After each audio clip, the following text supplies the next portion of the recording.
Chapter 20. Unknown. Oh, sorry. Yanri apologized as he looked down and realized his nakedness. Whoa! What the? Yeah, we will chat about your high opinion of yourself some other time. Osmond interrupted teasingly. For now, pants. Just imagine something familiar and comfortable. Keep it simple. Okay. Osmond sighed as he saw what materialized to gird Yanri's loins. I guess that will work. Yanri was wearing a pair of Saldrig print flannel sleeping pants with attached slippers that had stuffed felt claws on the toes. Yanri smiled joyously. These were my favorite when I was a kid, but I outgrew them. He flexed his feet, making the slipper claws move up and down. And it's a Saldrig! How awesome is that? As Yanri joined Osmond at the chrysalis containing the matriarch, Osmond noticed Yanri had returned to his normal height. If anything, now Yanri was of a slighter build than his actual body and looked a bit younger. Hey, I'm not bigger than you anymore, Yanri observed. Things are a bit fluid in here until you get used to it, or have a more defined sense of yourself. I figure you are still discovering yourself, and your soul reflects that as you try on different aspects of all the things that make up who you are, Osmond said. Yanri looked down at the matriarch. She's hurt really bad, huh? Yes, she is. Osmond placed his hand lovingly on the chrysalis. I think you are part of what's keeping her alive. Osmond looked across his rooms to where the boreal forest merged with the far wall. Perhaps the prince as well. Is that the reindeer? Yanri asked. Yeah, that's him. Osmond added, At least he isn't in stasis like the matriarch is. Osmond nodded his head to the mist owl. We shouldn't waste any more time. We need to get your life force off the dinner menu. Osmond continued. Time is like a dream here, so it hasn't been as long as it seems. But with two creatures plus your wounds drawing off your life force to heal everyone, every moment counts. I'll explain more once we get moving. Osmond reached out his hand to Yanri. Trust me, and just go with the current. Osmond willed them both into the Saldrig's body. Osmond heard Yanri's Wahoo! as they were incorporated into the Saldrig's senses and flesh. There was no sense of panic coming from Yanri's consciousness, only a frenetic excitement. Osmond felt annoyance from the Saldrig, similar to when bloodflies harried them in the height of summer. Osmond projected a thought at Yanri, understanding what was probably happening from his own experience. You don't have an actual mouth, so you have to project your words to me directly. Otherwise, you are just yelling at the Saldrig, which he does not appreciate. Yanri dumped his stream of consciousness into Osmond's head. Oh my gods, this is so amazing! Gods, I feel so strong! Do you smell all that? And see what I'm seeing? Is that Anson's heartbeat? He smells really good. Are we hungry for Anson? Are we going to eat Anson? Osmond involuntarily extended the Saldrig's claws at the onslaught of Yanri's thoughts. Wow, are those our claws? Those are murderous! Do I get to kill something with our claws, Osmond? Yanri, slow down. Yes, I sense everything you do. No, we are not going to eat Anson. We need to be efficient and quick, so no killing for you this time. Oh, man. Yanri pouted. Wait, this time? So you're saying maybe next time? With Yanri calmed down, Osmond got to take in their situation. They were in the small clearing just on the other side of the portal. Anson was staring at Osmond oddly, pack in hand and mouth slightly agape. Well, something is going on in there. Osmond, are you back with us? Or Yanri, even? I saw the caribou and Yanri surrounded by a flurry of ice and snow, and then the Saldrig was there. You have been as still as one of my statues until now. Anson reached his hand forward in a calming, concerned way. Are you okay? Both of you? Either of you? Is this like it was with your Willico friend, Wilfred? Osmond stepped forward and licked Anson's face with his big Saldrig tongue and placed a heavy paw on his shoulder. Okay, I will take that as a general yes and not to worry, Anson said as he dumped Osmond's paw off his shoulder and stepped back. Osmond snickered at Anson's silver hair, which now stood in a tall peak from the swipe he had received from his Saldrig tongue's lick. Osmond didn't know how to convey that they needed to hunt, so he walked deeper into the forest and looked back, trying to communicate to Anson that he needed to follow. While slipping into his Saldrig form was like sliding on a well-worn pair of shoes, their surroundings were unfamiliar to the Saldrig senses and Osmond's small bit of knowledge about the Ironwood Forest as well. Back on Kaiflanor, the stones had marked a boundary around the Inception, but the portal here seemed to have been a gateway to another place entirely. A feeling of primal possibility coursed through the dense landscape teeming with life. The world tree that had loomed over them like a mountain was nowhere in sight, nor any other evidence of the forest they had traversed to get here. Where are we? Yanri questioned tentatively in Osmond's mind. A low growl filled with tension and uncertainty roiled in Osmond's chest, not from himself but the Saldrig, to hush Yanri. You're awfully judgy, Yanri chided the Saldrig. What's his name, anyway? You have the matriarch and the prince. Who is this? You know, I never really thought about it. Wilfred bonded with him long before I did as I healed, and passed on the skills he learned to me, Osmond answered. I'm not sure how much he approves of me, actually. Like I said, judgy. Yanri, hit with inspiration, asked, How about the judge? Before Osmond could answer, a haughty purr rumbled in the Saldrig's throat. Well, I guess that settles that, Osmond proclaimed. The judge it is. Now, can we get back to hunting if the two of you are done? Osmond blinked the judge's vision over to Veilsight, and the intensity of what he saw nearly blinded him. Every rock, leaf, bush, and branch glowed like a sleeping ember in a banked forge. However, they contained not heat, but the flicker of raw life energy. As Osmond gazed at the spectacle, he could discern a pulsing flow to the power around him that originated from a central point ahead of them. More importantly, Osmond saw the tracks of something large and full of vitality glowing white-hot crossing their path ahead of them. Osmond continued forward to examine the trail more carefully. The creature's smell and prints were alien to Osmond and the judge's experience, but one thing was sure. It was a predator. With the judge's Veilsight, Osmond tracked the trail of prints through the underbrush. The predator had swung wide and curved back around to follow Osmond and Anson. They were now the hunted. Anson laid his hand on the judge's shoulder, almost even in height to his own. I see, Anson said flatly. Anson left his hand on Osmond's shoulder as they continued through the thick brush filled with overgrown ferns and plants with leaves the size of banquet tables. They came to a large clearing where a dense mat of roots from the surrounding trees had kept the underbrush from getting a foothold. Osmond stopped and turned his head to Anson, staring deep into his eyes. He pressed his forehead into Anson's chest and gave a slight nudge. Anson looked at him and pulled his hand axe from where it hung on his belt. I understand. I trust you, Anson said with a nod. Osmond walked away, leaving Anson alone in the clearing. What are you doing? Why are we leaving Anson behind? Whatever's following us will get him. Yanri was in a panic. Are you using Anson as bait? We can't use your dad as bait. Now is not the time for sentiment. We must face whatever it is on our terms, not its terms, Osmond answered in a cold and deadly tone. Anson has been in the forest before. He just has to not die in the first few seconds of the attack.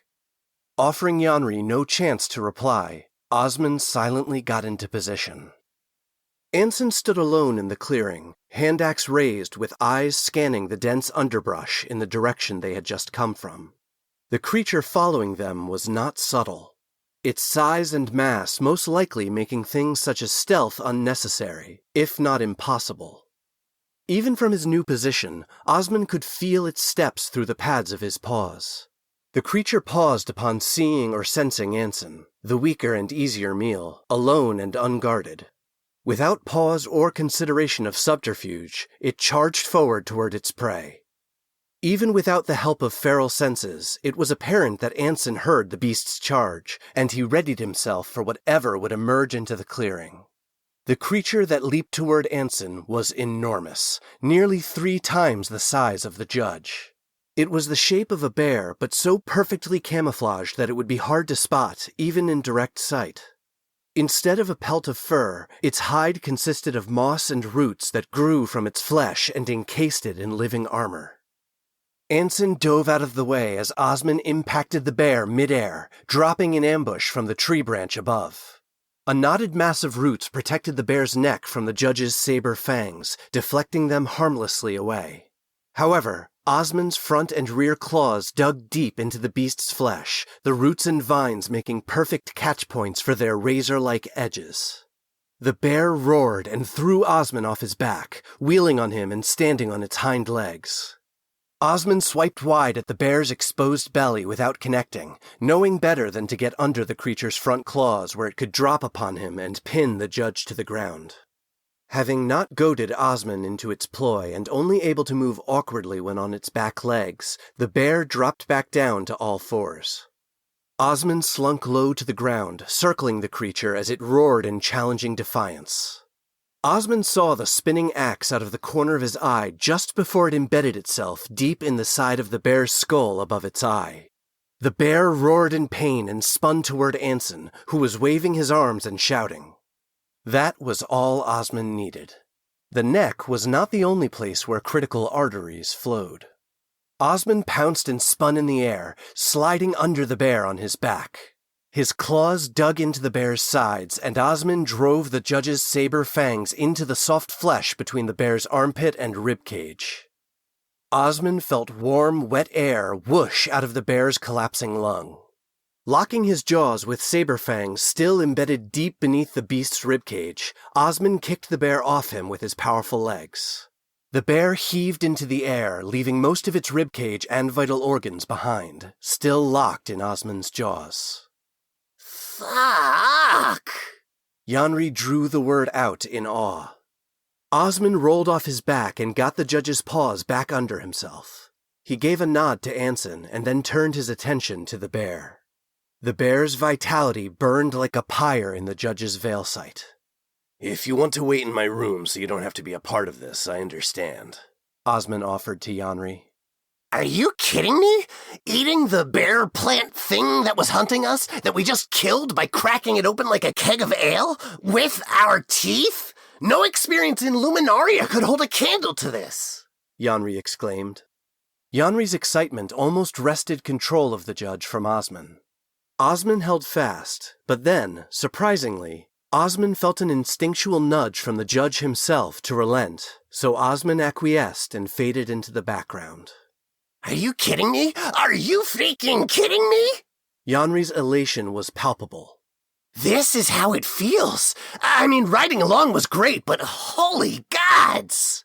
Yanri paced around the clearing and leaped almost kittenishly into the air, pouncing disturbingly on the bear's ribcage. Osmond heard Anson's voice.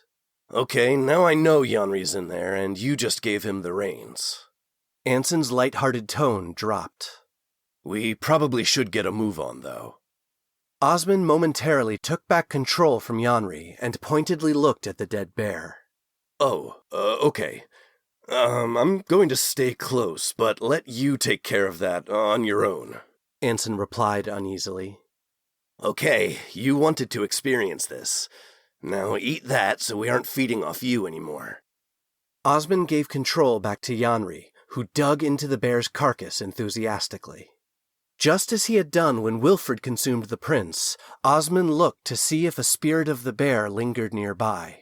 Not all spirits of creatures he hunted made themselves known to him, so the bear not being present wasn't unexpected.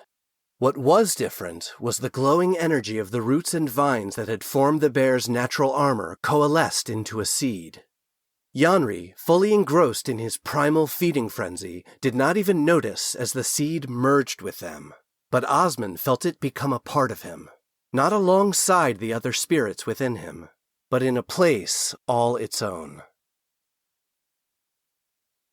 After about an hour, Yanri finally began to slow his feasting and regain some semblance of higher intelligence. Between mouthfuls, he asked, How can I be this hungry? Yanri then scanned the judge's eyes across the massive bear's corpse. The judge is big and all, but where is all this going? I still don't feel full. Maybe just like I had a light snack. I don't completely understand it, Osmond admitted. But see how the bright life fire that was roaring in its body is dimmed a little? We aren't just eating meat, but that life force as well. It is what is hopefully healing the matriarch, the prince, and your leg as well. He continued, Also, it will let me shift again. Changing forms always has a price, and I hope my 3 soul channels so close together didn't extract that cost from you. So everything I have been eating off this bear would have come from me instead? Yanri gulped nervously at the realization. He turned back to the bear and resumed eating with new vigor. Whatever happens, we'll deal with it, Osmond said comfortingly. No talk. Busy eating, Yanri replied.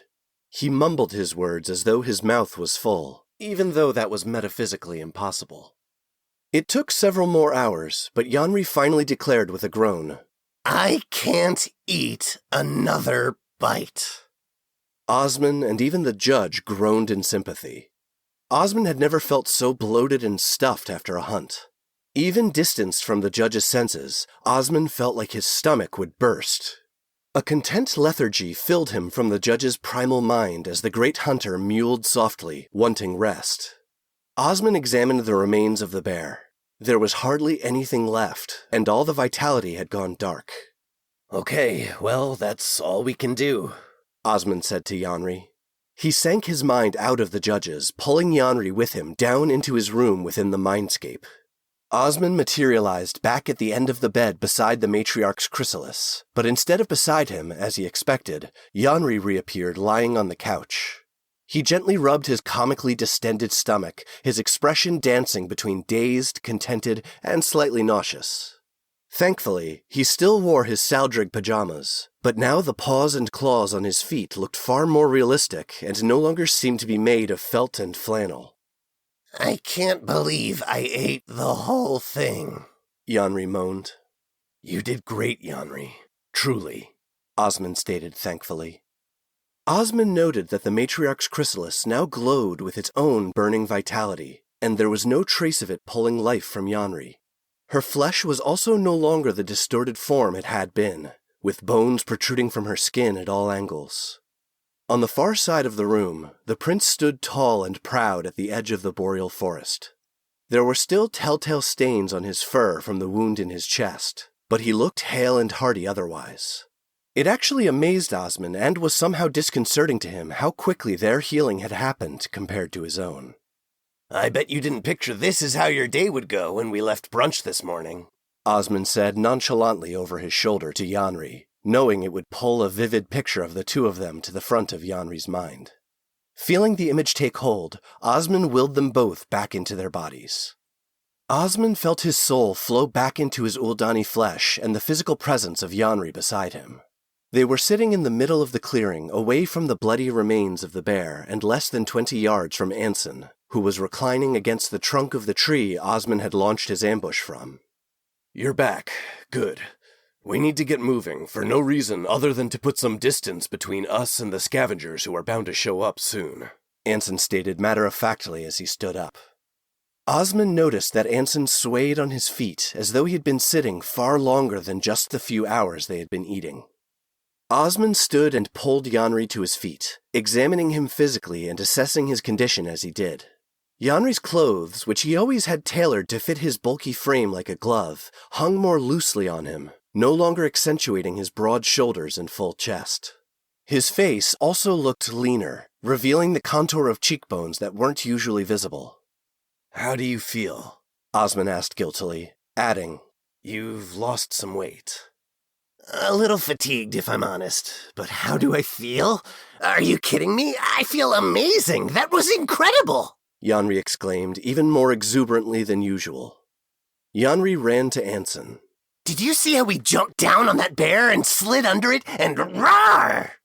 Yanri made a clawing motion with his hands and bared his teeth as he recounted the story. I was right here, Anson said blithely. Oh, right, and you did the axe thing. Wait, that was before the slide and the roar. Yanri paused to get his story in order. Then, he excitedly grabbed Anson by the shoulders, continuing. And you were totally right. That was me. Osmond let me drive. Well, I guess the judge did too. That's the Saldric. And then I ate and ate and ate until I thought I would burst so Osmond would stop eating me. Wait, what?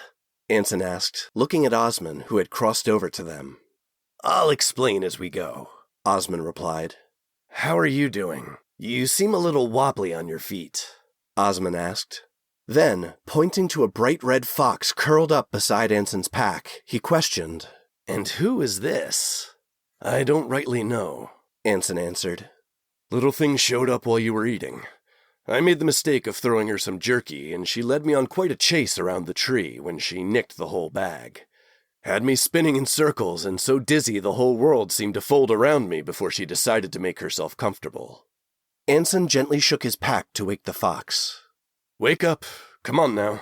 Time to go. We don't want scavengers finding you either. The fox made a whole production of coyly uncurling herself, yawning, and stretching deep into her front legs. She then looked up, cocking her head to the side while eyeing each of them in turn. Seemingly satisfied, the fox got up and began walking in the direction they had been initially traveling. Well, I'm certainly not one to argue with an animal guiding the way, Osmond casually stated as he turned to follow the fox deeper into the strange forest.